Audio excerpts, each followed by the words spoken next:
લોકસભા અધ્યક્ષ ઓમ બિરલાની બુંદી જિલ્લાની મોટી ભેટ ₹22.78 કરોડના ખર્ચે 44 વિકાસ કાર્યોનું કર્યું લોકાર્પણ।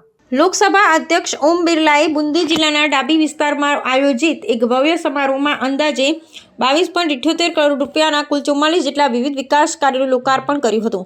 આ પ્રકલ્પોમાં મુખ્યત્વે માર્ગ નિર્માણ, પીવાના પાણીની સુવિધા અને ગ્રામીણ માળખાગત વિકાસ સાથે સંકળાયેલા કાર્યોનો સમાવેશ થાય છે। પોતાના મત વિસ્તારની જનતા સાથે સીધો સંવાદ સાધતા તેમણે જણાવ્યું હતું કે આ વિકાસ કાર્યોથી સ્થાનિક લોકોના જીવન ધોરણમાં નોંધપાત્ર સુધારો આવશે અને લાંબા સમયથી પડતર પ્રશ્નોનો અંત આવશે। આ ઉચ્ચ સ્તરીય મુલાકાત દરમિયાન તેમણે વહીવટી અધિકારીઓને પણ પ્રગતિ હેઠળના અન્ય કામો સમયસર પૂર્ણ કરવા સૂચના આપી હતી। આ વિકાસલક્ષી અભિગમનું વિશ્લેષણ કરતા ઓમ બિરલાએ ભારપૂર્વક જણાવ્યું હતું કે લોકશાહીમાં વિકાસના ફળ અંતિમ છેવાડાના માનવી સુધી પહોંચાડવા અનિવાર્ય છે।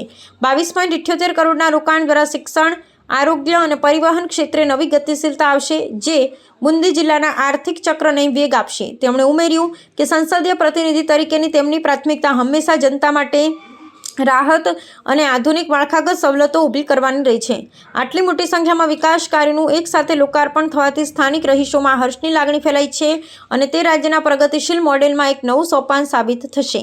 આ મુલાકાતના નિષ્કર્ષમાં લોકસભા અધ્યક્ષે ડાબી વિસ્તારના ગ્રામીણ સમુદાયો સાથે મુલાકાત કરી તેમની રજૂઆત સાંભળી હતી અને ભવિષ્યમાં પણ આવા જનકલ્યાણકારી કાર્યો અવિરત ચાલુ રાખવાની ખાતરી આપી હતી। આ પ્રવાસ માત્ર વિકાસ કાર્યોના લોકાર્પણ પૂરતો મર્યાદિત ન રહેતા લોકોની સમસ્યાઓના નિરાકરણ માટેના એક પ્લેટફોર્મ તરીકે પણ ઉભરી આવ્યો છે। આગામી સમયમાં આ નવા નિર્મિત પ્રકલ્પોના સંચાલન અને જાળવણી માટે સ્થાનિક પંચાયતો સાથે સંકલન સાધવામાં આવશે। આ ઐતિહાસિક લોકાર્પણ વિધિએ કોટા બુંદી સંસદીય ક્ષેત્રમાં વિકાસના નવા યુગનો પ્રારંભ કર્યો છે।